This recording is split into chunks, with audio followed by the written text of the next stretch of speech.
नमस्कार, जय हिंद, वंदे मातरम। दोस्तों आप सभी का स्वागत है आपके अपने इस YouTube channel the army classes में। दोस्तों आज के इस वीडियो के अंदर हम आपको आर्मी का मॉडल पेपर करवाएंगे जो कि आपका मेगा टेस्ट पेपर के नाम से होगा। ये मेगा टेस्ट पेपर का पार्ट 2 है। अगर आपने पार्ट 1 नहीं देखा है तो आप आई बटन में क्लिक करके जाकर के देख सकते हो। मेगा टेस्ट पेपर का मतलब मैं आपको बताता हूँ। सामान्य ज्ञान से आपको मिलेगा 7 क्वेश्चन, सामान्य विज्ञान से 7 क्वेश्चन है, सामान्य गणित से 7 क्वेश्चन और सामान्य रीजनिंग से 4 क्वेश्चन, यानी कि टोटल 25 प्रश्नों का हर सब्जेक्ट से मिक्स क्वेश्चन का टेस्ट होने वाला है। तो आपसे रिक्वेस्ट है वीडियो को पूरा देखना है और खास करके जिनका एग्जाम 28 फरवरी का है उनसे मैं बोलना चाहूंगा वीडियो को पूरा देखना है और कम से कम आपको 22 प्लस का सही जवाब देना है। तो चलिए बिना किसी टाइम वेस्ट करते हुए बढ़ेंगे अपने फर्स्ट क्वेश्चन की ओर। तो फर्स्ट क्वेश्चन बहुत अच्छा और शानदार क्वेश्चन आपसे पूछा है। क्वेश्चन को ध्यान से पढ़ना है। क्वेश्चन आपसे पूछा है कि who is the author of गीत अमार सोनार बंगला, यानी कि गीत अमार सोनार बंगला के रचयिता कौन है, आपको बताना। इसका राइट आंसर क्या होगा? Option A Rabindranath Tagore, option B Bankim Chandra Chatterjee, option C Chittaranjan Das या ऑप्शन डी बिपिन चंद्र पाल। तो यहाँ पर आपको बताना है कि गीत अमार सोनार बंगला के रचयिता कौन है। तो देखिए इसका राइट आंसर जो होगा आपका ऑप्शन रविन्द्रनाथ टैगोर यहाँ पर आपका बिल्कुल ही राइट हो जाएगा। तो बढ़ेंगे नेक्स्ट क्वेश्चन 2 नंबर क्वेश्चन को और 2 नंबर क्वेश्चन आपके सामने है। क्वेश्चन को ध्यान से पढ़ना है। क्वेश्चन आपसे पूछा है where did Gautam Buddha give his first sermon, यानी कि गौतम बुद्ध ने अपना प्रथम उपदेश कहां दिया था। जल्दी से बताना है कि गौतम बुद्ध ने अपना प्रथम उपदेश कहां दिया था। Option A Bodh Gaya, option B Lumbini, option C Sarnath या ऑप्शन डी कुशीनगर। तो देखिए इसका राइट आंसर जो होगा वो आपका ऑप्शन सी सारनाथ यहाँ पर आपका बिल्कुल ही राइट हो जाएगा। अगर आपसे क्वेश्चन पूछता है कि गौतम बुद्ध की मृत्यु कहां पर हुआ था तो गौतम बुद्ध का मृत्यु जो हुआ था वो आपका कुशीनगर में हुआ था। इसे आपको ध्यान में रख लेना है। और इनका जन्म जो हुआ था वो आपका लुम्बिनी में हुआ था। इसे भी आपको याद रखना है। तो बढ़ेंगे नेक्स्ट क्वेश्चन 3 नंबर क्वेश्चन को और 3 नंबर क्वेश्चन को ध्यान से पढ़ना है। क्वेश्चन आपसे पूछा है कि Jamshedpur is situated on the banks of which river, यानी कि जमशेदपुर किस नदी के तट पर स्थित है। जल्दी से बताइएगा कि जमशेदपुर किस नदी के तट पर स्थित है। ऑप्शन 4 आपके सामने है। तो यहाँ पर आपको बताना है जमशेदपुर किस नदी के किनारे पर बसा है। तो देखिए जमशेदपुर जो होता है वो आपका स्वर्ण रेखा और खरके के किनारे पर बसा है, यानी कि इसका राइट आंसर जो होगा आपका ऑप्शन भी बिल्कुल ही राइट हो जाएगा। और देखिए नासिक जो होता है वो आपका गोदावरी नदी के तट पर बसा है। इसे भी आपको ध्यान में रखना है। तो बढ़ते हैं नेक्स्ट क्वेश्चन 4 नंबर क्वेश्चन को। 4 नंबर क्वेश्चन आपसे पूछा है कि what was the name of Guru of Kabir, यानी कि कबीर के गुरु का नाम क्या था। क्वेश्चन बहुत अच्छा है। जल्दी से बताना है कि कबीर के गुरु का क्या नाम था। Option A Ramanuj, option B Ramanand, option C Namdev या ऑप्शन डी वल्लभाचार्य। तो जल्दी से इसका राइट आंसर हमें लाइव चैट में बताना है। तो देखिएगा कबीर का गुरु का नाम जो होता है वो आपका रामानंद था, यानी कि इसका राइट आंसर जो होगा आपका ऑप्शन भी बिल्कुल ही राइट हो जाएगा। तो बढ़ते हैं नेक्स्ट क्वेश्चन 5 नंबर क्वेश्चन को। 5 नंबर क्वेश्चन पे अच्छा क्वेश्चन पूछा है और आपसे रिक्वेस्ट है वीडियो को कंप्लीट देखना है और लास्ट में कमेंट करके बताना है कि आपका मिनी मॉडल पेपर में कितना क्वेश्चन सही होता है। तो देखिए 5 नंबर क्वेश्चन पूछा है कि who was the founder of the slave dynasty in India, यानी कि भारत में गुलाम वंश का संस्थापक कौन था। क्वेश्चन बहुत अच्छा है। जल्दी से बताना है कि भारत में गुलाम वंश का संस्थापक कौन था। ऑप्शन है Qutbuddin Aibak, option B Babur, option C Akbar या ऑप्शन डी खिलजी खां। तो देखिए यहाँ पर आपका राइट आंसर जो होगा वो आपका ऑप्शन यानी कि भारत में गुलाम वंश का संस्थापक जो थे आपका कुतुबुद्दीन ऐबक थे। ऑप्शन यहाँ पर आपका बिल्कुल ही राइट हो जाएगा। अगर आपसे क्वेश्चन पूछता है कि मुगल वंश के संस्थापक कौन थे तो मुगल वंश के संस्थापक जो थे वो आपका बाबर थे। इसे भी आपको ध्यान में रख लेना है। और खिलजी वंश की बात कर लिया जाए तो खिलजी वंश के संस्थापक जो थे आपका खिलजी खां थे। इसे भी आपको नोट करना है। तो बढ़ते हैं नेक्स्ट क्वेश्चन 6 नंबर क्वेश्चन को। 6 नंबर क्वेश्चन अच्छा क्वेश्चन आपसे पूछा है कि who is known as the country of kangaroos, यानी कि कंगारुओं का देश के नाम से किसे जाना जाता है। क्वेश्चन बहुत अच्छा, जल्दी से बताना है कि कंगारुओं का देश के नाम से किसे जाना जाता है। ऑप्शन 4 आपके सामने है। तो यहाँ पर आपको बताना है कंगारुओं का देश के नाम से किसे जाना जाता है। तो देखिए इसका राइट आंसर जो होगा वो आपका ऑप्शन ऑस्ट्रेलिया यहाँ पर आपका बिल्कुल ही राइट हो जाएगा। अगर आपसे क्वेश्चन पूछता है कि सांपों का देश किसे कहा जाता है तो सांपों का देश जो कहा जाता है वो आपका ब्राजील को कहा जाता है। इसे भी आपको नोट करना है। तो बढ़ते हैं नेक्स्ट क्वेश्चन 7 नंबर क्वेश्चन को। 7 नंबर क्वेश्चन हमारा जीके का लास्ट क्वेश्चन है। तो आपसे रिक्वेस्ट है कमेंट करके बताना है कि आपका 7 जीके में क्वेश्चन कितना सही होता है। देखिए 7 नंबर क्वेश्चन आपसे पूछा है कि Sachin Tendulkar is related to which sport, यानी कि सचिन तेंदुलकर का संबंध किस खेल से। आपको बताना है कि सचिन तेंदुलकर किस खेल से संबंधित है। ऑप्शन है baseball, option B hockey, option C table tennis या ऑप्शन डी क्रिकेट। तो जल्दी से इसका राइट आंसर हमें लाइव चैट में बताना है। तो देखिएगा सचिन तेंदुलकर का जो संबंध होता है वो आपका क्रिकेट खेल से होता है, यानी कि इसका राइट आंसर जो होगा आपका ऑप्शन डी बिल्कुल ही राइट हो जाएगा। तो बढ़ेंगे नेक्स्ट क्वेश्चन 8 नंबर क्वेश्चन को। और 8 नंबर क्वेश्चन हमारा जनरल साइंस का क्वेश्चन पूछा है कि इंसुलिन की खोज किसने की थी। क्वेश्चन बहुत अच्छा है। जल्दी से बताना है कि इंसुलिन की खोज किसके द्वारा किया गया था। ऑप्शन है बेंटिंग ने, ऑप्शन बी डोमेक ने, ऑप्शन सी रोनाल्ड रॉस ने या ऑप्शन डी हार्वे ने। तो जल्दी से इसका राइट आंसर हमें लाइव चैट में बताना है। तो देखिएगा इंसुलिन की खोज जो किया गया था वो आपका विलियम बेंटिंग के द्वारा किया गया था, यानी कि इसका राइट आंसर जो होगा आपका ऑप्शन है बिल्कुल ही राइट हो जाएगा। अगर आपसे क्वेश्चन पूछता है कि मलेरिया के टीके का खोज किसके द्वारा किया गया था तो मलेरिया का टीके का खोज जो किया गया था आपका रोनाल्ड रॉस के द्वारा किया गया था। इसे भी आपको ध्यान में रखना है। तो बढ़ेंगे नेक्स्ट क्वेश्चन 9 नंबर क्वेश्चन को। 9 नंबर क्वेश्चन अच्छा क्वेश्चन आपसे पूछा है कि which gas is use to purify pond water in city, यानी कि शहरों में तालाब का पानी शुद्ध करने के लिए कौन सी गैस का प्रयोग की जाती है। जल्दी से बताना है कि शहरों में तालाब का पानी शुद्ध करने के लिए कौन सी गैस का प्रयोग किया जाता है। ऑप्शन है sulphur dioxide, oxide, option B chlorine, option C nitrogen या ऑप्शन डी अमोनिया। तो जल्दी से इसका राइट आंसर हमें लाइव चैट में बताना है। तो देखिएगा इसका राइट आंसर जो होगा आपका ऑप्शन बी क्लोरीन यहाँ पर आपका बिल्कुल ही राइट हो जाएगा। तो बढ़ते हैं नेक्स्ट क्वेश्चन 10 नंबर क्वेश्चन को। 10 नंबर क्वेश्चन बहुत अच्छा क्वेश्चन पूछा है, बहुत बार पूछा चुका है। आपसे क्वेश्चन पूछा है कि by which instrument is the purity of milk measure, यानी कि दूध की शुद्धता किस यंत्र द्वारा नापी जाती है। क्वेश्चन बहुत अच्छा है, जल्दी से बताना है कि दूध की शुद्धता किस यंत्र द्वारा नापी जाती है। Option A manometer, option B hydrometer, option C lactometer या ऑप्शन डी फेदोमीटर। तो देखिएगा दूध की शुद्धता जो नापा जाता है आपका लैक्टोमीटर के द्वारा नापा जाता है। इसका राइट आंसर जो होगा आपका ऑप्शन से बिल्कुल ही राइट हो जाएगा। तो बढ़ेंगे नेक्स्ट क्वेश्चन 11 नंबर क्वेश्चन को। 11 नंबर क्वेश्चन आपके सामने है। क्वेश्चन आपसे पूछा है कि हु इन्वेंटेड टेलीविजन, यानी कि टेलीविजन का आविष्कार किसने किया था। आपको बताना है कि who invented television. Option A जेल Baird, option B Macmillan, option C James Watt या ऑप्शन डी इनमें से कोई नहीं। तो देखिएगा टेलीविजन का आविष्कार जो किया गया था आपका जे.एल. वेड के द्वारा किया गया था, यानी कि इसका राइट आंसर जो होगा आपका ऑप्शन ए बिल्कुल ही राइट हो जाएगा। और साइकिल का आविष्कार जो किया गया था आपका मैकमिलन के द्वारा किया गया था, और स्टीम इंजन का जो आविष्कार किया गया था आपका जेम्स वाट के द्वारा किया गया था। इसे भी आपको ध्यान में रखना है। तो बढ़ते हैं नेक्स्ट क्वेश्चन 12 नंबर क्वेश्चन को। 12 नंबर क्वेश्चन में अच्छा क्वेश्चन आपसे पूछा है कि who are the visible red coloured planets, यानी कि लाल रंग का दिखाई देने वाला ग्रह कौन है। ऑप्शन 4 आपके सामने है, जल्दी से बताना है कि लाल रंग का दिखाई देने वाला ग्रह कौन होता है। तो देखिएगा लाल रंग का दिखाई देने वाला ग्रह जो होता है वो आपका मंगल होता है, यानी कि इसका राइट आंसर जो होगा आपका ऑप्शन बी बिल्कुल ही राइट हो जाएगा। और सबसे गर्म ग्रह जो होता है वो आपका शुक्र होता है, इसे भी आपको ध्यान में रख लेना है। तो बढ़ते हैं नेक्स्ट क्वेश्चन 13 नंबर क्वेश्चन को। 13 नंबर क्वेश्चन में अच्छा क्वेश्चन आपसे पूछा है कि गुरुत्वाकर्षण के सार्वभौमिक नियम का प्रतिपादन किसने किया था। क्वेश्चन बहुत अच्छा है, जल्दी से बताना है कि यूनिवर्सल लॉ ऑफ ग्रेविटी किसने दिया था। ऑप्शन है Galileo, option B Newton, option C Copernicus या ऑप्शन डी इनमें से कोई नहीं। तो देखिए गुरुत्वाकर्षण के सार्वभौमिक नियम का प्रतिपादन जो किया गया था आपका न्यूटन के द्वारा किया गया था, यानी कि इसका राइट आंसर जो होगा वो आपका ऑप्शन बी बिल्कुल ही राइट हो जाएगा। और सौरमंडल का खोज जो किया गया था वो आपका कोपरनिकस के द्वारा किया गया था, इसे भी आपको ध्यान में रखना है। बढ़ते हैं नेक्स्ट क्वेश्चन 14 नंबर क्वेश्चन को। 14 नंबर क्वेश्चन हमारा जीएस का लास्ट क्वेश्चन है। तो मैं आपसे बोलना चाहूंगा जाकर के कमेंट करके बताना है कि आपका जीके और जीएस का मिलाकर के कितना क्वेश्चन सही होता है। तो जाकर के जरूर कमेंट करके बताना। और आपसे रिक्वेस्ट है, अगर आपने अभी तक वीडियो को लाइक नहीं किया है तो जाकर के जल्दी से एक लाइक कर दो, बहुत अच्छा लगता है। तो आपसे रिक्वेस्ट है जाकर के एक लाइक, और चैनल पर नहीं तो चैनल को सब्सक्राइब भी कर लेना है। तो देखिए 14 नंबर क्वेश्चन आपसे पूछा है कि which of the following is the conductor of non metal electricity. Question को ध्यान से समझिएगा। क्वेश्चन आपसे पूछा है कि निम्न में से कौन अधातु विद्युत का सुचालक है। ऑप्शन है ग्रेफाइट,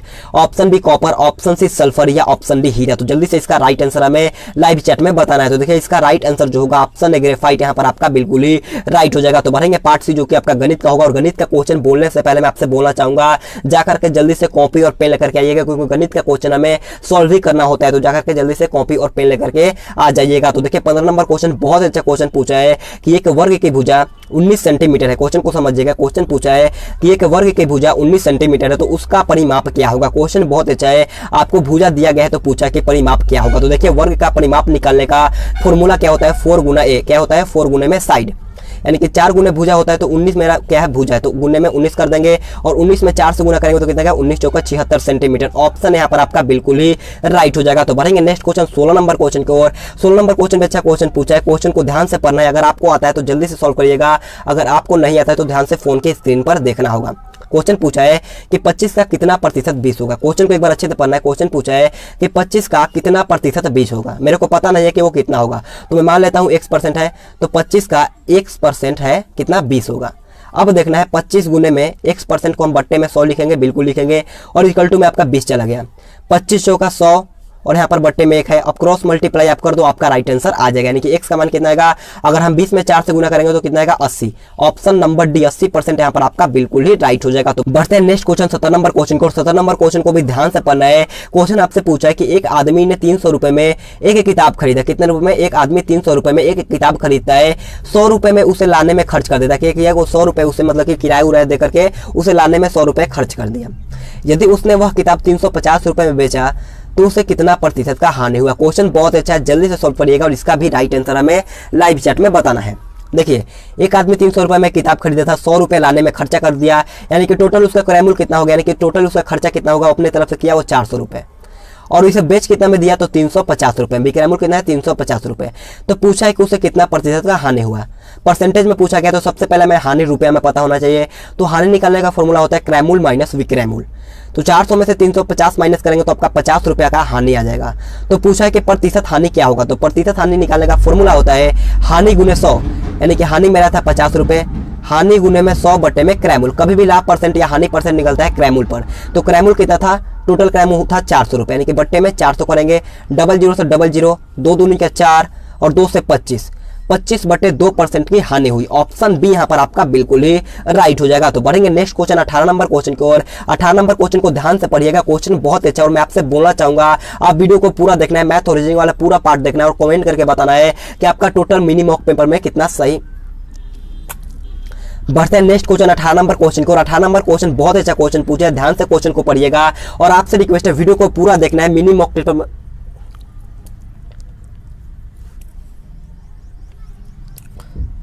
बढ़ते हैं नेक्स्ट क्वेश्चन 18 नंबर क्वेश्चन को। और 18 नंबर क्वेश्चन अच्छा क्वेश्चन पूछा है और मैं आपसे बोलना चाहूंगा वीडियो को कंप्लीट देखना है और लास्ट में कमेंट करके बताना है कि आपका मिनी मॉक टेस्ट पेपर में कितना क्वेश्चन है सही होता है। तो देखिए 18 नंबर क्वेश्चन आपसे पूछा है कि यदि किसी धन का 1/6 भाग उसके 1/8 भाग से 24 अधिक है। क्वेश्चन को समझना है। क्वेश्चन पूछा है कि यदि धन का 1/6 भाग है उसके 1/8 भाग से 24 अधिक है तो धन ज्ञात करना है।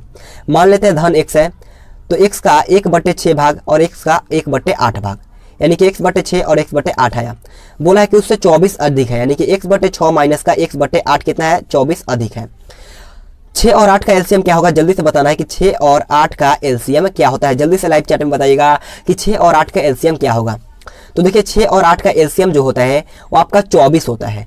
6 चौका 24 यानी कि 4x और 8 का 24 यानी कि यहाँ पर आपका 3x और इक्वल टू में यहाँ पर आपका 24 है। 4 में से 3 गया तो यहाँ पर आपका x/24 बचेगा। कितना बचा, x/24 इक्वल टू में आपका 24। क्रॉस मल्टीप्लाई करिएगा तो 24 × 24 यानी कि 24 का होल स्क्वायर करिएगा तो आपका 576 रुपए। ऑप्शन यहाँ पर आपका बिल्कुल ही राइट हो जाएगा। उम्मीद करता हूँ आपको अच्छी तरीके से समझ में आया होगा। तो बढ़ते हैं नेक्स्ट क्वेश्चन 19 नंबर क्वेश्चन को। और 19 नंबर क्वेश्चन बहुत अच्छा क्वेश्चन आपसे पूछा है कि 0.725 और 0.39 का योग क्या होगा। क्वेश्चन बहुत ईजी है, तो जल्दी से इसका राइट आंसर हमें लाइव चैट में बताना है। सभी का राइट आंसर लाइव चैट में आना चाहिए। क्वेश्चन बोला है कि 0.725 प्लस में 0.39 इसको जोड़ना है। बहुत ईजी क्वेश्चन है। तो 5 से कम 5 और 9 2 11 हासिल का 1, 7 3 10 और 1 11 और यहाँ पर पॉइंट और फिर इसके बाद 1, यानी कि कौन सा ऑप्शन नंबर सी यहाँ पर आपका बिल्कुल ही राइट हो जाएगा। तो बढ़ते हैं 20 नंबर क्वेश्चन को। 20 नंबर क्वेश्चन का लेवल थोड़ा सा अच्छा है, तो जल्दी से बताइएगा इसका राइट आंसर क्या होगा। क्वेश्चन को जल्दी से पढ़ना है। क्वेश्चन पूछा है कि 300 मीटर लंबाई और 200 मीटर चौड़ाई वाले आयतकार बगीचा है। क्वेश्चन को समझिएगा। 300 मीटर लंबाई वाले और 200 मीटर चौड़ाई वाले एक आयतकार बगीचे के चारों ओर बार लगाने का खर्च 24 रुपए प्रति मीटर की दर से ज्ञात करना है। क्वेश्चन को अच्छी तरीके से समझिएगा और जल्दी से इसका भी राइट आंसर हमें लाइव चैट में बताना है। देखिए आयतकार बोला गया है तो हमने एक आयतकार ले लिया। बोला है कि 300 मीटर लंबा है और 200 मीटर चौड़ा है। इसके चारों ओर क्या करना होगा, पेरीमीटर निकालना होगा। तो पेरीमीटर का फॉर्मूला होता है 2 छोटी कोष्ठ लंबाई प्लस का चौड़ाई। क्या होता है, 2 छोटी कोष्ठ लंबाई प्लस में चौड़ाई। जल्दी से बताइएगा कि आयत का परिमाप का फॉर्मूला क्या होता है। तो देखिए आयत का परिमाप का फॉर्मूला होता है 2 छोटी कोष्ठ लंबाई प्लस में चौड़ाई, यानी कि हमने 2 लिखा और लंबाई कितना है 300 मीटर, तो हमने 300 मीटर को लिख दिया। चौड़ाई कितना है 200 मीटर, तो हमने 200 मीटर लिख दिया। अब 3 2 5 यानी कि 300 और 200 कितना होगा 500 और 500 में 2 से मल्टीप्लाई करोगे तो कितना आएगा 1000 आएगा। कितना आएगा 1000 रुपये।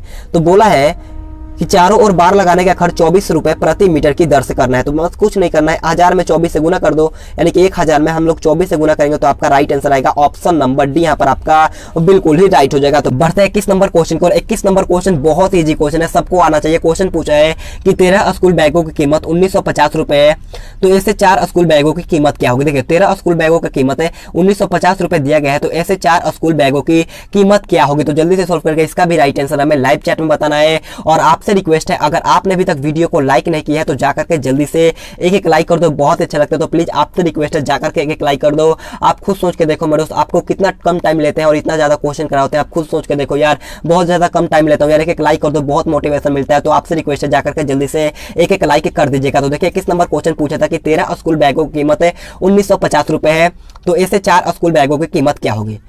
तो सबसे पहले हमें एक स्कूल बैग की कीमत निकालना होगा। तो देखिए 1950 बट्टे में 13 करेंगे तो आपका एक स्कूल बैगों का कीमत निकल जाएगा। तो पूछा है कि 4 स्कूल बैगों की कीमत क्या होगी, तो गुने में 4 कर दो। अब आराम से कट लगा दो, कितना हो जाएगा 13 और 13 का में 13, 13 5 65 और 1 का 1 0, यानी कि 15 में मतलब कि 150 में अगर हम लोग 4 से गुना करेंगे यानी कि 150 गुना 4 करेंगे तो 15 चौका 60 और उसके बाद 1 0 यानी कि 600 रुपए। ऑप्शन सी यहाँ पर आपका बिल्कुल ही राइट हो जाएगा, यानी कि 4 स्कूल बैगों की कीमत होगा 600 रुपए। ऑप्शन सी बिल्कुल ही राइट हो जाएगा। तो बढ़ते हैं नेक्स्ट क्वेश्चन 22 नंबर क्वेश्चन को। 22 नंबर क्वेश्चन हमारे यहाँ से रीजनिंग का क्वेश्चन स्टार्ट होता है। तो आपसे रिक्वेस्ट है कमेंट करके जरूर बता देना कि जीके जीएस मैथ मिला करके आपका कितना क्वेश्चन सही होता है। मैं आपका जरूर कमेंट पढ़ने वाला हूं, तो जाकर के जरूर कमेंट करके बताना है कि आपका जीके मैथ और मतलब कि जीके जीएस और मैथ को मिला करके कितना क्वेश्चन सही होता है। तो देखिए 22 नंबर क्वेश्चन आपसे पूछा है, यदि चेयर को RIAHC लिखा जाता है तो टेबल को क्या लिखा जाएगा। क्वेश्चन बहुत अच्छा है, जल्दी से बताना है कि चेयर को ये लिखा जाता है तो टेबल को क्या लिखा जाता है। क्वेश्चन को लॉजिक समझिएगा। CHAIR है तो सबसे पहले क्या लिखा है R, उसके बाद क्या लिखा है I, उसके बाद A, उसके बाद H और उसके बाद C, यानी कि सिर्फ इसे उल्टा करके लिख दिया गया है। तो टेबल को क्या लिखा जाएगा, तो सबसे पहले क्या हो जाएगा, E हो जाएगा, उसके बाद L, उसके बाद B, उसके बाद A, उसके बाद T, ELBAT। कौन सा ऑप्शन है, ऑप्शन सी में है। ऑप्शन सी यहाँ पर आपका बिल्कुल ही राइट हो जाएगा। तो बढ़ते हैं नेक्स्ट क्वेश्चन 23 नंबर क्वेश्चन को। 23 नंबर क्वेश्चन अच्छा क्वेश्चन आपसे पूछा है कि the relation of medicine to the patient is related to education, यानी कि औषधि का जो संबंध रोगी से है तो शिक्षा का वही संबंध किससे होगा। क्वेश्चन बहुत अच्छा है, जल्दी से सॉल्व करिएगा। रीजनिंग में बहुत ही कम टाइम लगता है, तो जल्दी से इसे सॉल्व करके राइट आंसर हमें लाइव चैट में बताना है। ऑप्शन है शिक्षक, ऑप्शन भी छात्र, ऑप्शन से ट्यूशन या ऑप्शन भी विद्यालय। तो देखिएगा औषधि का जो संबंध है रोगी से तो शिक्षा का संबंध किससे होगा, छात्र से होगा। ऑप्शन भी बिल्कुल ही राइट हो जाएगा। कैसे होगा मैं आपको बताता हूँ।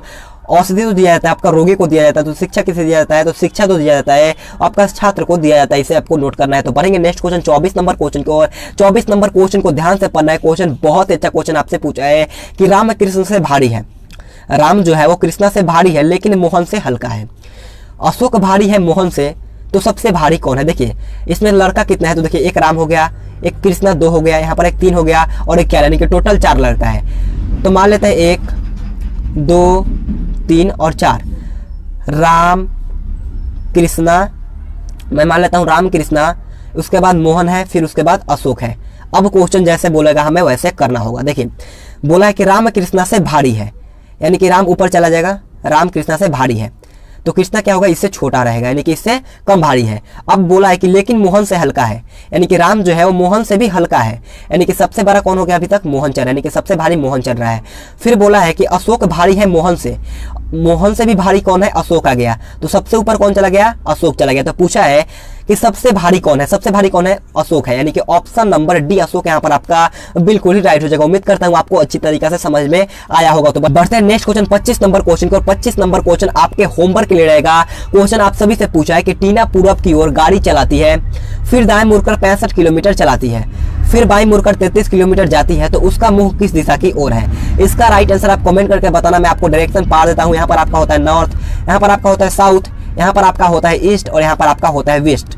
इसका राइट आंसर आप कमेंट करके बताना कि इसका राइट आंसर क्या होगा। तो आज की क्लास हमारा ही पर खत्म होता है। अगर आपको वीडियो पसंद है तो आपसे रिक्वेस्ट है जाते जाते एक लाइक कर दीजिएगा और चैनल पर नहीं तो चैनल को सब्सक्राइब करने के बाद बाजू में बेल आइकन आएगा उसे ऑल पे प्रेस कर लेना है। अगर आपको इसका PDF लेना है तो आप टेलीग्राम ग्रुप ज्वाइन कर लेना। टेलीग्राम का लिंक मैंने दे दिया नीचे डिस्क्रिप्शन बॉक्स में, तो जाकर के टेलीग्राम ग्रुप ज्वाइन कर लेना है। तो आज के लिए इतना ही। Thanks for watching this video. जय हिंद, जय भारत।